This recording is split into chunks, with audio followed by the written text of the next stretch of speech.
Seja bem-vindo ao canal do Sem Perfil. Como existem alguns assuntos que andam assim perigosos, né? Nós vamos tratar hoje de um assunto que é a preferência nacional, a grande paixão brasileira, que é o futebol. O futebol que não é mais aquele futebol romântico dos anos 70 que eu aprendi a gostar, né? O futebol atualmente está em altíssimo nível. Pô, você vê, por exemplo, lá na Europa, principalmente, né, os estádios são coisas assim espetaculares, né? E nem só lá na Europa, não, mesmo aqui no Brasil temos estádios maravilhosos. O gramado é um tapete, né? Olha que coisa linda o gramado, né? E não só o gramado, né? Veja aí o craque Mbappé num gramado que é um tapete, usando um uniforme espetacular. Os uniformes sofreram uma evolução enorme, eles são tecnológicos, eles não retêm mais o suor, eles são, além de tudo, lindos, né? São realmente equipamentos de primeiro mundo, né? As chuteiras estão cada dia melhores, né? Específicas para cada tipo de gramado. As bolas são obras de arte, né? Não só na qualidade quanto na beleza. E assim é o atual futebol, né? A arbitragem, uma revolução, né? Você tem lá os árbitros em campo, o árbitro e os dois auxiliares, e você tem toda uma equipe por trás para que nada de errado aconteça, né? E aí o resultado é que os artistas fazem um espetáculo de primeiro nível, de altíssimo nível, né? Bom, por outro lado, nós temos o futebol de várzea aqui, né? O nosso tradicional futebol de várzea, onde as coisas não são bem assim. Dá uma olhada nesse campo aí, como é que a coisa tá demarcada aí, é impressionante, né? Ó, dá uma olhada, isso aqui tem uma árvore bem no meio, né? O nosso futebol de várzea é incrível, né, gente? Olha o instrumento de trabalho, né? Coisa linda. Olha os uniformes, né? Quando não tem um jeito mais certo, vai um de camisa contra um sem camisa, às vezes é casados contra solteiros, é uma maravilha o nosso futebol de várzea, né? A chuteira, essa daí tá até boa demais, hein? Normalmente são bem piores ou inexistentes. E o árbitro? O árbitro você escolhe qualquer curioso que estiver ali olhando o jogo e coloca de árbitro. Muitas vezes ele apanha porque o pessoal não gosta das decisões dele. Ele nem entende nada de regra de futebol. E aí a nossa várzea segue do jeito que sempre foi, né? Antológica, né? Esse resultado aí é o futebol de várzea, que é muito diferente, né, do futebol de altíssimo nível que nós temos jogado no primeiro mundo, né? Pois é. Ah, mas e esse futebol aí? Esse futebol entre aspas, vocês estão vendo pela imagem, né? Continuamos falando de futebol, hein, gente? No Brasil tem um futebol muito específico, tem um altíssimo investimento, né? É o maior investimento do mundo nesse futebol, entre aspas, aí. Os jogadores ganham muito bem, hein? Jogadores do primeiro nível ganham bem demais, E olha só como os estádios deste futebol, entre aspas, onde os locais onde esse jogo é jogado, são suntuosos, né? Dá uma olhada aí, isso aí é um estádio, entre aspas, em São Paulo, né?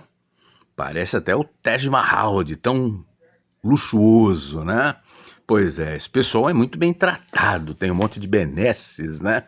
Esse futebol, entre aspas, tem investimento realmente de primeiro mundo. De primeiro mundo, não se discute o assunto. É o maior investimento do mundo. Então, os resultados têm que ser maravilhosos, né? Mas será? Vamos dar uma olhada, ó. Esse aí é o nosso craque, né? Porque sabe que a nossa seleção canarinho deste futebol, entre aspas, né? São 11 grandes craques e esse é o maior deles, né? E vocês viram que o X saiu do país, né? Tirou o escritório do país às pressas, né? Porque a diretora do X no país estava de má fé, estava sendo ameaçada de ser presa. Mas, rapaz, teve um jornal aqui que apurou. Parece que, será que buscaram a pessoa errada? Eu não acredito que esse nosso craque aí, o Neymar deste futebol, entre aspas, aí, vai fazer uma coisa dessa. Mas dá uma olhada lá, olha, que ao anunciar o encerramento das atividades do seu escritório no Brasil, a Rede X contestou, né? Dizendo que não houve nenhum tipo de má fé, tal, mas o nosso craque, o nosso Neymar do futebol, entre aspas, aí, disse que houve má fé, que a pessoa não queria receber a intimação, e aí o pessoal do jornal foi verificar, né? Foi verificar. E verificou que a Secretaria Judiciária do órgão que coordena o futebol, entre aspas, aí que eu estou falando, intimou a pessoa errada da empresa para depor. Oh, meu Deus, como assim? Os dados da companhia e da gestora estão disponíveis para consulta no site da junta comercial. Mas eles intimaram um homem, e era uma mulher, né? A diretora da rede social X no Brasil era uma mulher. E eles intimaram um homem que deixou a direção do X em abril. Poxa, nós estamos em agosto, né? Alguns meses se passaram e intimaram a pessoa errada. Mas será que é por isso? Será que é por isso que a pessoa não recebeu a intimação? Será? Bom, aí o jornal mandou também, porque tinha na decisão o endereço eletrônico, que eles intimaram também por e-mail. Então eles mandaram mensagem para o e-mail, olha lá, o rvila@br4business.com, e apareceu uma mensagem de erro. Essa mensagem é típica de quando o endereço está errado, né? Aí o jornal teve a capacidade de trocar, porque olha, gente, lá em cima, da maneira que está, né, da maneira que os nossos craques do futebol, entre aspas, mandaram a intimação, eles escreveram business, não do jeito certo, que é esse daí, ó.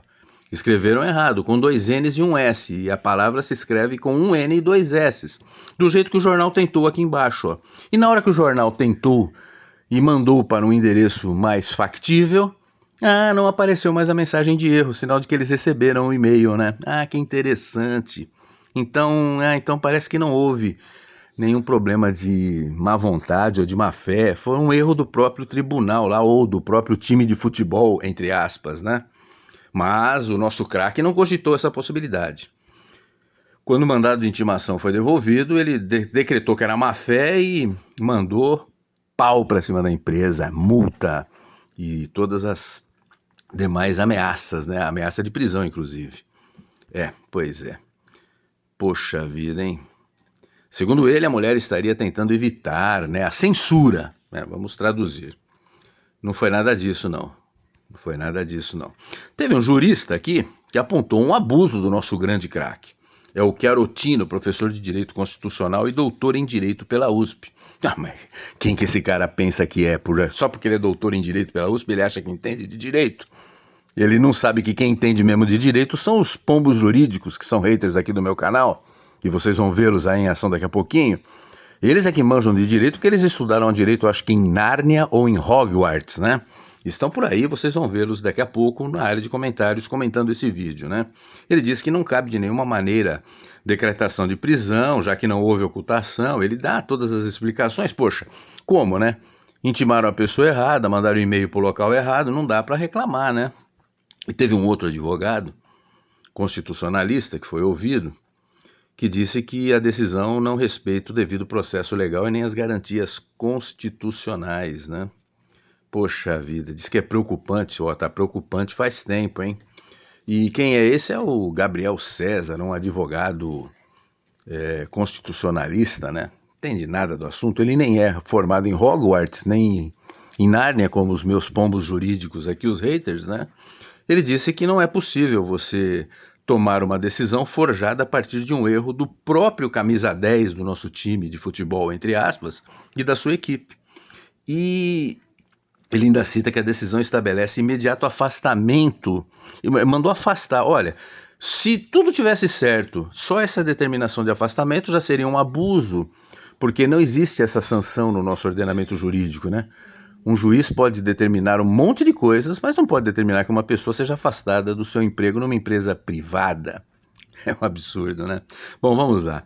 Ele disse aqui, no caso não houve infração penal alguma por parte da empresa ou por parte da representante, né? O erro foi lá dentro do nosso time de futebol, né? Pois é. E ele afirma que a decretação de prisão foi baseada no fundamento de não localização do réu para citação e que isso contraria entendimento do STJ. Mas jurisprudência do STJ já é passado. Várias vezes já contrariaram. Se rasgaram a Constituição, jurisprudência do STJ vai valer para quê, né? Então a ordem de prisão é fora das hipóteses legais, é crime de abuso de autoridade. Eu tenho falado isso faz tempo, né? Aliás, tudo que é feito no inquérito que tem vício de origem, que é ilegal, é crime de abuso de autoridade. Não tem como defender. Bom, resumindo, pessoal, o investimento no nosso futebol, entre aspas, é de primeiro mundo. Esse futebol, entre aspas, nosso aí. Investimento de primeiro mundo. Mas nós não temos um resultado de primeiro mundo. O futebol que a gente vê sendo jogado aí, né? Não é esse nível aí. O futebol, o resultado que nos apresentam, né? É um futebol pior que o de várzea. Pior do que esse daí, ó. Porque nem num campo de várzea com uma árvore no meio, você manda e-mail para a pessoa errada, né? E depois culpa a pessoa por não recebê-lo. Pois é, você não intima, nem na várzea, um homem quando você quer intimar uma mulher, né? E ainda penaliza a mulher por não ter sido chamada. Então, com a palavra, os meus haters, que vão defender o indefensável e passar um paninho gostoso para os representantes aí do futebol, entre aspas, brasileiro, tá bom? Eu tô vendo eles ali, ó. Tô vendo o Albertol, tô vendo ali o Demi Pombo não, porque a gente não tá fazendo mais críticas a ele. Tô vendo o Albertol, tô vendo o Jorgeg, tô vendo o Paulota, estão todos aí, vão passar um paninho gostoso, porque eles é que manjam de direito, né? Tá bom? É isso daí, pessoal. Aguardem os próximos conteúdos do canal.